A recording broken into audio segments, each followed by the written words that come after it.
할렐루야. 오늘은 아가서 2장 4절부터 6절까지 있는 말씀을 가지고 하나님의 은혜를 나누기를 원합니다. 신부가 고백하면 신랑이 반응하고 신부가 고백하면 신랑이 반응합니다. 그런데 오늘 본문에 보면 4절에 그가 나를 인도하여 잔치집에 들어갔으니 라는 말이 나옵니다. 여기에서 잔치집에라는 원어는 야인이라는 뜻입니다. 포도주라는 뜻이죠. 야인은 와인이거든요. 그런데 오늘 포도주의 집에 나를 들인다는 거예요. 잔치집에 기쁨이 있는 곳으로 나를 인도하신다는 사실입니다. 그런데 그분이 나를 인도하여 이 포도주가 있고 이 기쁨이 있는 이 잔치집에 나를 들려보내는데 그 고백을 신부는 뭐라고 표현하냐면 은유적으로 그 사람은 내 깃발이로구나 라는 표현을 합니다. 깃발이라고 하는 것은 어떤 목표가 있거나 어떤 계획성이 있거나 그럴 때 깃발을 씁니다. 군대에서 깃발을 이렇게 딱 들고 전진하잖아요. 그 군대가 세워진 이념, 그 군대가 가야 할 목표가 거의 깃발에 써 있어요. 대부분의 사람들이 또 무슨 행사를 할 때 깃발을 세워놓잖아요. 이 모임이 어떤 목적에 세워졌고 어떤 이유로 세워졌는지 그 깃발 하나만 보면 그 이념이 다 드러나게 돼 있습니다. 한마디로 이 신부의 삶의 목적은 사랑이에요. 나는 목적이 있습니다 라고 말하면서 내 깃발이로구나 라고 말합니다. 깃발을 높이 들면서 주님을 나는 사랑할 거예요. 나는 주님만 사랑할 거예요 라고 선포하는 거죠. 요즘 우리가 신앙생활하면서 체크해야 할 것 중에 하나가 있다면 내가 높이 올린 깃발이 과연 어떤 깃발인지, 내가 정말 중요하게 생각하고 있는 이념이 과연 무엇인지, 내가 주님만을 사랑하는 이 깃발 하나를 가지고 이 이념이 흔들리지 아니하고 이것을 높이 들려서 주님 사랑해요 라고 외치면서 다녀야 할 사람들이 하나님을 사랑하는 그 깃발 대신에 다른 깃발을 들고 우리는 열심히 달려가고 있지 않는지, 나의 깃발이 제대로 들려져 있는지 이 아가서를 통해서 우리 자신들의 삶의 목표를 다시 한번 보았으면 합니다. 신부의 삶의 목표는 사랑의 깃발을 높이 드는 겁니다. 나 주님을 사랑합니다.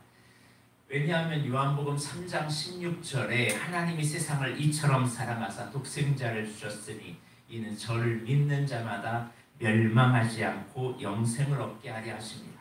너무나 잘 아는 말씀이고 너무나 익숙한 말씀인데 그 하나님이 나 같은 자를 십자가의 사랑으로 건져주셔서 나를 멸망하지 않고 영생을 얻게 하신 그 아버지의 사랑을 받았기에 나는 이제 주님을 높이 사랑합니다 라고 깃발을 높이 들길 주님은 원하십니다.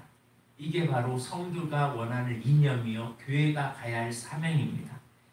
교회는 그분을 기억하고 그분과 동행하고 그분을 유일하게 원했던, 목숨 바쳐서 나를 살려주셨던 그 하나님 앞에 자원하는 심령으로 주님을 사랑하기를 원한다는 사실입니다. 그러므로 마태복음 22장 37절에 있는 말씀처럼 하나님을 사랑하는 첫 번째 목표가 나는 마음을 다하고 목숨을 다하고 뜻을 다하여 주 너의 하나님을 사랑하라. 이것이 하나님의 첫 번째 우리에게 원하시는 이 사랑이라는 거예요. 이 깃발을 높이 들기 원한다는 사실입니다. 신부의 영성이, 그래서 요한계시록 19장 7절에 보면 우리가 즐거워하고 크게 기뻐하여 그에게 영광을 돌리세요. 어린 양의 혼인계약이 이르렀고 그의 아내가 자신을 준비하였으므로 라는 말씀이 나옵니다.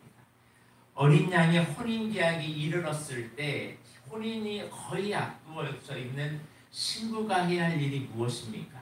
신랑을 맞이하기 전에 신부가 자신을 단장시키는 일을 해야 된다는 겁니다. 많은 분들이 지금 마지막 시대라고 깨어 있어야 된다고 그렇게 합니다. 근데 말만 하지 실제로 단장을 안 해요. 무엇이냐면 신부가 나는 그분만을 사랑하기로 결정했어요 라고 한다면 신부는 자기 자신을 단장하기 시작해야 된다는 사실입니다. 이게 어린 양의 잔치집에 펼쳐지는 상황이에요. 주님이 우리를 인도하실 때 어디로 인도하냐면 이런 잔치집의 집에 인도하실 때 우리가 해야 할 일은 깃발을 높이 들어서 나를 단장하는 거예요. 나를 단장해서 나 주님만 사랑합니다. 다른 깃발 다 내려놓겠습니다. 내 사랑의 깃발을 높이 올려드립니다. 이것이 내가 주님을 사랑하는 목표고 이념입니다. 라는 고백을 하는 겁니다. 그리고 나서 5절에 너희는 건포도로 내 힘을 돋고 사과로 나를 시원하게 하라. 내가 사랑함으로 병이 생겼습니다. 이 말씀은 무엇이냐면요. 건포도로 나의 힘을 돋고 사과로 나를 시원하게 하라. 한마디로 내가 사랑함으로 병이 생겼다. 일명 상사병에 걸렸다라는 겁니다.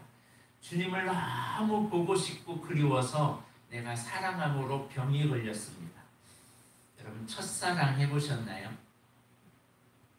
안 해보신 것처럼 저를 쳐다보시지 말고 해보셨죠? 그 사람만 나타나면 왠지 두근두근 되고 그 사람한테 잘 보이려고 왠지 잘하려고 하고 그 사람이 안 보이고 나를 찾지 않으면 왠지 답답하고 힘들고 가슴이 막 뭉클어지고 너무 힘든 게 상사병 아닙니까? 그 사람은 나를 사랑하지 않는 것 같은데 나만 사랑하고 하루 종일 온종일 사랑하고 제가요 신학교 때 이렇게 저를 너무나 좋아하는 분이 계셨어요. 저는 그분이 별로였는데 저를 얼마나 좋아했는지 같은 기숙사에 있는 그 여자 룸메이트들이 저를 너무 좋아한다고 소문을 다 내가지고 제가 좋아하는 사람도 저를 못 좋아하게 만들 정도로 아예 소문을 싹 퍼뜨렸어요. 그래서 얼마나 이 저에 대한 그 사랑이 너무나 컸던지 막 기숙사에 다 이야기를 하니까 누구도 저를 접근하지 못하는 거예요. 상사병에 걸리면 표현하기 시작해요. 나 그 사람 너무 좋아하는데, 나 그 사람과 함께 하고 싶은데 나에게 눈길을 주지 않는다고. 근데 저는 또 다른 사람을 좋아했거든요. 근데 이게 엇갈리는 사랑이라는 걸 있잖아요. 그런데 이 사랑처럼 주님은 엇갈리는 게 아니라 주님은 나를 여전히 사랑하는데 이 신부도 이 주님을 너무나 보고 싶어서 상사병에 걸리는 거예요. 여러분, 교회는 이런 것이 좀 필요해요. 주님을 사랑하는 이 상사병. 교회가 부흥하는 때가 언제냐? 이 상사병에 걸릴 때요. 교회가 확 일어납니다. 대부분의 교회가 부흥하고 성장했던 때는 바로 이 때예요. 멈춤의 시기와 자라나는 성장의 시기가 있어요. 사실 저희 비전중앙교회도요 2번의 기회가 있었습니다. 2014년 그리고 2018년 그때는요 막 은혜를 사모했어요. 모이면 우리 기도하자고, 우리 성경 공부하자고, 우리 뭐 하자고 막 일어났던 때가 있어요. 그러니까 성도들이 모이면 막 서로 은혜를 나눴어요. 우리 교회가 이곳으로 처음 왔을 때 2018년 그때도 그런 모임이 조금 움직임이 있었어요. 교회를 처음 여기 전혀 우리가 하지도 못하고 했을 때 아무것도 없고 리모델링 할 때 와가지고 그냥 기도하자 그런 말도 안 하고 아무것도 없는데 여기 와서 엎드려서 기도하고 그렇게 막 기도할 때 교회가 참 즐거웠어요. 기도도 하고 열정으로 나아가고 누가 뭐라 하지 않고 얼굴에 희색이 가득하고 기쁨이 가득했던 주님을 사랑했던 그 상사병이 있으면요 교회는 막 자라나요. 그런데 어느 순간에 멈춰버릴 때가 있어요. 주님의 사랑을 거부하고 우리 비전중앙교회의 지금 흐름이 지금 어느 위치에 있는지 내가 지금 나아가야 할 때인지 멈춰야 할 때인지를 알아야 됩니다. 우리 교회가 이런 것들을 예민하지 않으면 주의 임재가 사라져요. 그러므로 우리는 6절에 상사병에 걸린 이 여인이 뭐라고 고백하냐면 그가 왼팔로 내 머리를 고이고 오른팔로 나를 안는구나 라는 표현을 해요. 이게 뭔가 좀 사랑을 나누고 있는 장면이죠. 왼팔로 머리를 고였다라는 것은 그 팔은 우리 눈에 보여요, 안 보여요?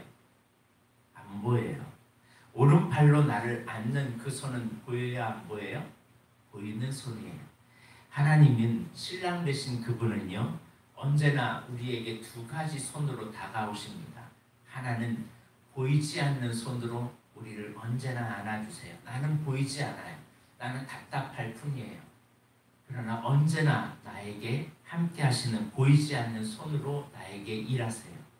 또 하나는 눈에 보이는 오른손으로 나를 안으세요. 그래서 우리의 삶에 공급하시고 보호하시는 이 두 가지의 손으로 우리에게 다가온다는 사실을 여러분 잊지 마시길 바랍니다. 그러기 위해서는 이 상사병의 이 시간이 너무나 좋기에 7절에 있는 이 말씀을 통해서 우리는 깨달아야 돼요. 이 7절은 이제 내일 말씀드리고 오늘은 세 가지의 기도 제목을 가지고 좀 기도했으면 좋겠습니다. 첫째는 내 사랑은 내 위에 깃발이로구나. 하나님을 향한 사랑의 깃발을 나는 높이 들고 나의 이념이 나의 목표가 주님을 뜨겁게 사랑했던 그 이념의 높이가 그 높이 올린 깃발처럼 나는 그 깃발이 지금 온전하게 들려지고 있는지, 그 깃발은 내편젖히고 폐장병처럼 다른 깃발 붙들고만 살고는 있지 않는지 오늘 우리의 삶을 조명해 보았으면 합니다. 주님이 우리에게 요구하십니다. 네가 나를 사랑하냐? 너의 깃발을 높이 들려서 흔들어라. 내가 주님을 너무 사랑합니다. 오늘 이 고백을 우리가 했으면 좋겠습니다. 두 번째는 주님에 대한 사랑함으로 내가 병이 들었습니다라는 이 고백이 우리 안에 있었으면 좋겠습니다. 상사병, 주님 안 보이면, 주님이 나와 함께하지 않으면, 주님의 임재가 어느 순간에 사라져버리면 못 견딜 것 같은 이런 통증과 고통이 여러분에게 요즘 있습니까? 임재가 없어도 그냥 세상사로 그냥 내달리고 있습니까? 필요한 것은 주님의 사랑 앞에 상사병에 걸려야 됩니다. 어느 순간에 우리의 신앙이 변질되는 것은 주님을 보고 싶어하는 그 마음이 어느 순간 사라져요.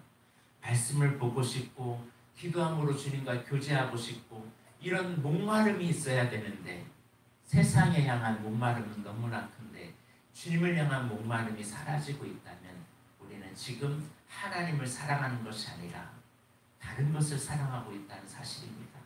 하나님은 이 세상을 사랑하고 있는 나를 건져주셔서 이제는 십자가의 사랑으로 멸망하지 않도록 우리에게 그 몸 하나 다 내어주셨습니다. 그 하나님을 뜨겁게 사랑하는 우리의 삶이 되었으면 합니다. 하나님은 지금도 우리에게 두 가지의 손으로 함께 하십니다. 공급하시고 보호하시고. 공급하시고 보호하시는 이 두 가지의 손이 있는데 내 눈에 지금 이 두 가지의 손이 때로는 보이지도 않고 때는 보이는 것 같아도 그 보이는 것만 이용하면 안 됩니다.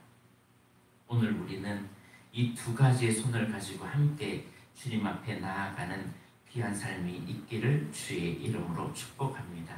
기도하겠습니다.